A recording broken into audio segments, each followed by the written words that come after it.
Pierre, I want to ask you about the Habs, and there's talk about Nazem Kadri and what are the Flames going to do with him? How are the Habs going to approach getting that centerman? I know that there's talk about the player that we just talked about in Sidney Crosby with this big picture thing where it'd be this fantasy world if they could get him.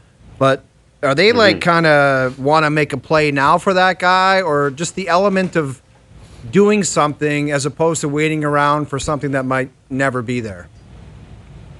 Well, great tease, O-Dog, to our insider trading segment. Darren Dreger has an update on Nazem Kadri in that segment. But to answer your question, the first thing I'd tell you is the Habs, O-Dog, my understanding is, listen, they've gone through the entire league in their preparations internally and have a list of what centers could potentially pop up between now and next season, and obviously ahead of the March 6th trade deadline this year.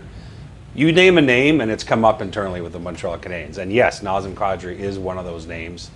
I think the Habs would have interest in him if and when he became available at some point later this season, because it's still a need for them.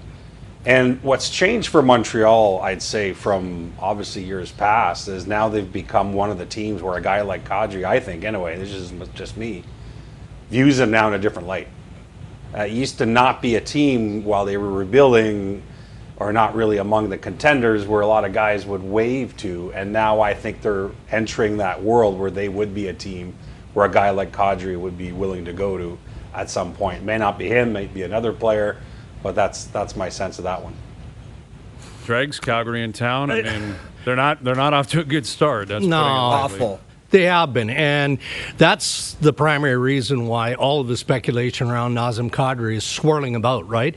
It is in part because of the Canadian markets that could see a fit in Nazem Kadri, and right at the top of the list is the Montreal Canadiens, the Vancouver Canucks. A return to Toronto, a long shot, but you could see it, right? You can envision the interest. Brad Treliving has expressed that interest in the past, and he will again. But it's because the Flames are performing well below expectation. I mean, they probably should be closer to 500 or be a 500 team right now, and they're not. But they're a long way away from approaching Nazem Kadri and saying, hey, we're all in it for McKenna, and the ship is turning here. We can't do that with the likes of you, Rasmus Andersson, maybe Uyghur.